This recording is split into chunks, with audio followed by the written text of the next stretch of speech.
নমস্কার। আমি মুগের পুলি, যেটা ভাজা মুগের পুলি ভাজছি আমি। সরি, আমি দেখাতে পারলাম না কোনো প্রসেস।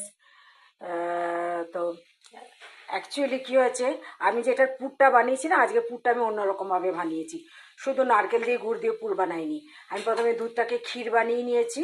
ক্ষীর বানিয়ে তারপর নারকেলটা, মানে যখন দুধটা একটুখানি ঘন ঘন হয়েছে তখন নারকেল দিয়েছি।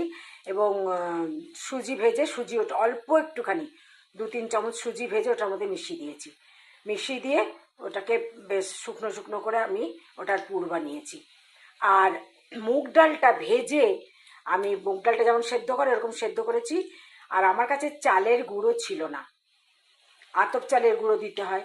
তো আমার কাছে চালের গুঁড়ো ছিল না। আমি একটু গোবিন্দভোগ চাল ভিজিয়ে রেখেছিলাম, সেটাকে পিষে সেই লিকুইডটা যখন আমার ডালটা শুকিয়ে আসতে তখন আমি ঢেলে দিয়েছিলাম। নিয়ে মুগ ডাল আর ওই মানে লিকুইড চালের পেস্টটা দিয়ে আমি ভালো করে কাই তুলেছি।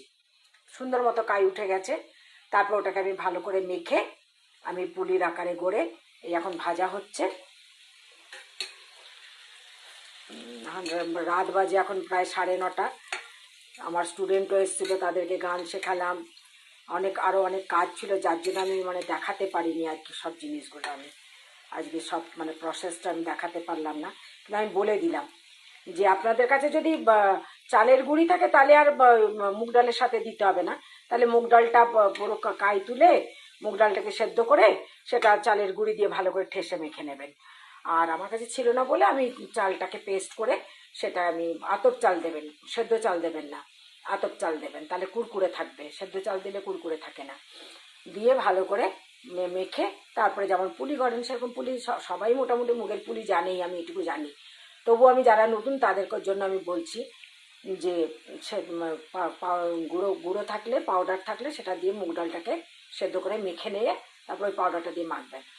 আর এবারে পুর আপনাদের ইচ্ছের মতো আপনারা পুর ভরুন। আপনারা এমনি নারকেলের পুর ভরতে পারেন, ক্ষীরের পুর ভরতে পারেন, ঠিক আছে। এই হচ্ছে আমার ভাজা। আমার সব কটা ভাজা হোক, তারপরে আমি দেখাচ্ছি। আমার মুগের পুলি ভাজা শেষ।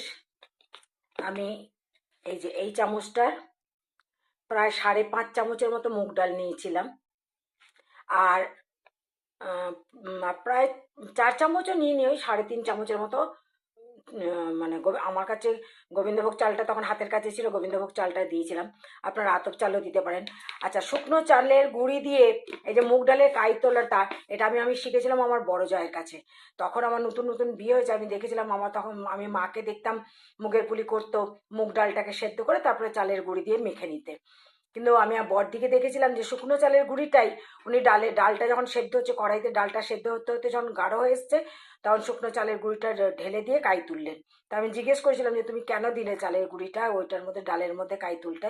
ওটা তো এমনিও তো মাখতে পারতে। বলে না, কাঁচা চাল হয়ে যাবে না তাহলে সেটা, ওটারও তো কাই তুলতে হবে চালেরও। তো শুকনো চালের গুঁড়ি দিলে কাই তোলাটা বেশি সহজ। আমার যেহেতু পেস্ট ছিল ওই জন্য আমাকে খুব খুব বেশি নাড়তে হয়েছে, হাতটা ব্যথা হয়ে গেছে নাড়তে নাড়তে। যাই হোক, এই হচ্ছে মুগের পুলি। আপনারা আপনাদের ইচ্ছা মতো পুর ভরে মুগের পুলি বানাতে পারেন, যে যার মতো পুর পুর ভরতে পারেন। তবে মুগ ডালের পরিমাণ বেশি থাকবে, চালের পরিমাণটা কম থাকবে। তাহলে আসি তাহলে। আমার রেসিপি আমি সব বলে দিলাম, দেখাতে পারিনি। আপনারা এরকম করে বানিয়ে খাবেন। আবার এটাকে সবাই রসে ফেলে, কিন্তু আমার বাড়িতে কেউ রসের খাবে না, এত মিষ্টি কেউ খায় না। যার জন্য আমি রসে ফেলে, আমি কোনোদিনই মুগ ডালের পুলি আমরা রসে ফেলে খাইনি, আমার ভালো লাগে না। মাও কোনোদিন খাওয়াইনি আমাদেরকে। তো আসি তাহলে। আপনারা যদি রসে ফেলে খেতে চান তাহলে চিনি রস করে, চিনি রসে পাতলা রসে ফেলে দিতে পারেন আপনারা। তাহলে আমার রেসিপি ভালো লাগলে লাইক শেয়ার করবেন, সাবস্ক্রাইব করবেন, আর অবশ্যই অবশ্যই কমেন্টস করবেন। নমস্কার।